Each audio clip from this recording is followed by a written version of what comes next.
Ronald McDonald House Charities. I was given $300,000 and an office with no help. And when I left in 2007, it's 20 years I was there. I left after my 20th anniversary. God just told me, and I'll get to that, I've got a couple of minutes. It was time to go, but when we left, we had $1.6 billion in assets, and we'd given away $500 million. Quite an accomplishment. And we had a staff. We actually had a staff. Now, during the time I was at McDonald's, I met a guy named Paul Saber. Paul was an entrepreneurial guy. He had one store, one McDonald's restaurant in Atlanta. I met him at the Ronald McDonald House in Atlanta. We became fast friends. There was an auto race. Car and Driver magazine put on this auto race, leaving Detroit, going up around the northeast part of the country, down through Virginia and back up to Detroit in 72 hours. But everybody, it was like the old Cannonball Run. Everybody got cars. Well, I was arranging cars for these donors. You got miles, pledges for miles. And I wound up getting a Ferrari for him to drive. And it was all logoed up and everything. And you can, I'll give you my, the site to look at this story. It's on One for Israel on YouTube. You can pull it up. But anyway, we're in this Ferrari, and he starts talking to me about Jesus. I said, don't give me that stuff. I'm a Jewish kid.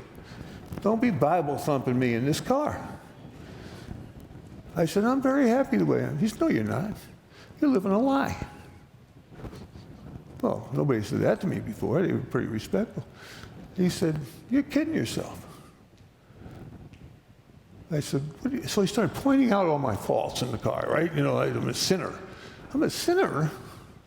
I didn't do anything. Kids used to chase me home from school when I was a kid saying I killed Jesus. I'm a Jewish kid in this neighborhood, a bunch of Catholic kids and Protestant kids, and they chased me home throwing sticks at me. I said, I didn't kill anybody. I don't even know who Jesus is. And they're, you know, telling me that. Well, he's talking to me about Jesus. We kept talking and talking and talking. I pulled over to the side of the road and I said, stop. I respect you, respect me.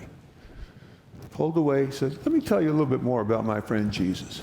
And for 10 years, he witnessed to me. 10 solid years. I couldn't read the Bible. He gave me a Bible. It was all gibberish. Now, my parents had disowned me because of my drug use. Fast forward, I accept Christ at a restaurant in Chicago with my present wife and my friend Paul and his wife. Paul now, today, had left McDonald's, owns 170 Panera Bread restaurants from San Diego all across the Midwest. Anyway, I said, I was crying, sobbing, just pouring, it was an unbelievable experience when I prayed to accept Jesus. Unbelievable. It was an out-of-body experience. I can't even explain it to you, but my whole life passed in front of my eyes. It was like a big cloud came over me. And a friend of mine owned the restaurant we were at, and after things settled down, I mean, everybody was crying at the table because I prayed the sinner's prayer. And it was crazy. And he comes over to me and he says, was it the food? I said, yeah, it was the food, but not yours. And that's when it started. A few years, so I started talking about my faith. I called my parents up, who had started talking to me when I went back to when I worked at the White House, you know, disingenuous kind of stuff. But I called my father, knowing I was going to get a earful, and he said, Kenny, how you doing, blah, blah, blah. I said, I want to tell you something. Expecting to be disowned again, because Jewish, Orthodox Jew, here I am. I said, Dad, I want to tell you something. Well, what is it? Last night I prayed to accept Jesus Christ as my Lord and Savior. He said, what? So I told him again. He started to cry.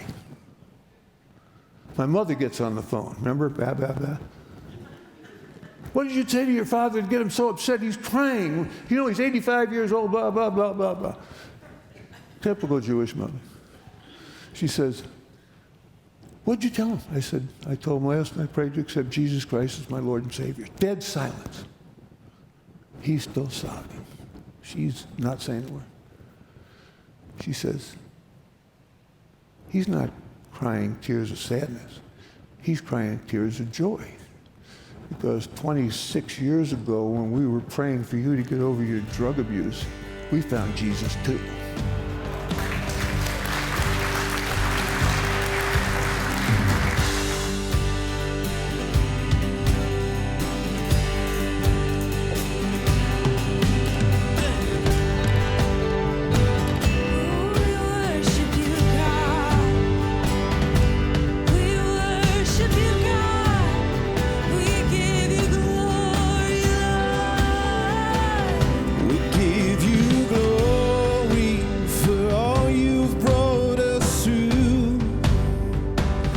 And now I'm ready for whatever you wanna do.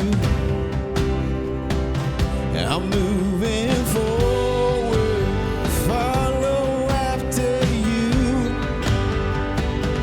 And now I'm ready for whatever you wanna do.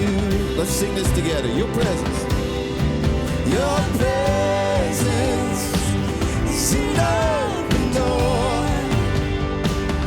We want you